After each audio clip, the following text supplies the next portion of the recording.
We are the Guinea Pig Collective. All will be assimilated.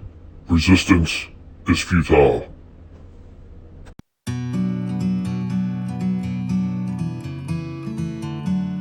Searching for old treasures, blowing off the dust.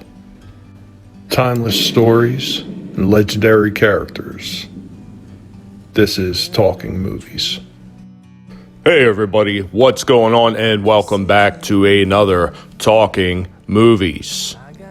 So today's movie, written by Steve Martin, Lorne Michaels, Randy Newman, and directed by John Landis, is the 1986 movie Three Amigos, starring Steve Martin as Lucky Day, Chevy Chase as Dusty Bottoms, Martin Short as Ned Niederlander, Alfonso Aro as El Guapo, Tony Plana as Jefe, and a host of other characters who play somewhat smaller roles.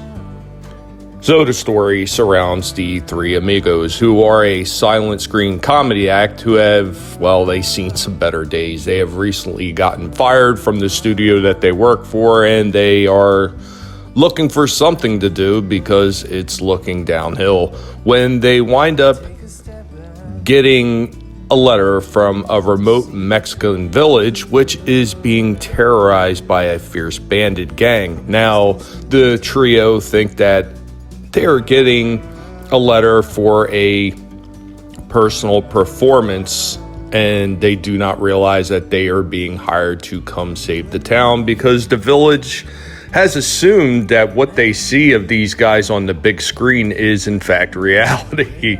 So the guys wind up walking into more trouble than they could have ever guessed that they were going to. The performances of Steve Martin, Chevy Chase, and Martin Short by and far hold down the entirety of this film. Their performances are great.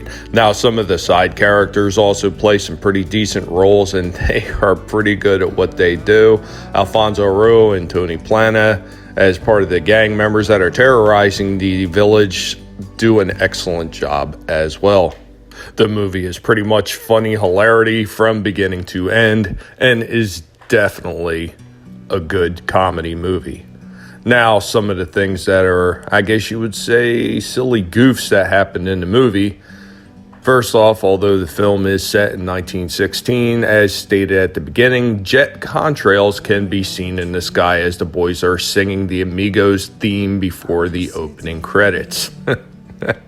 Another one is, in his retelling of a story of meeting Dorothy Gish, Ned Niederlander relates how the actress calls him a young man. The film is set sometime around the First World War, the story quite a while before, so Dorothy Gish did not turn 20 until 1918. Martin Short was 36 when the film was shot.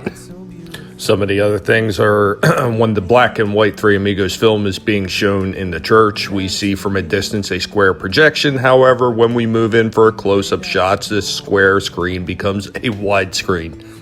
Speaking of widescreen, in the widescreen DVD version, in the singing bush scene, there is crew and equipment visible on the left side.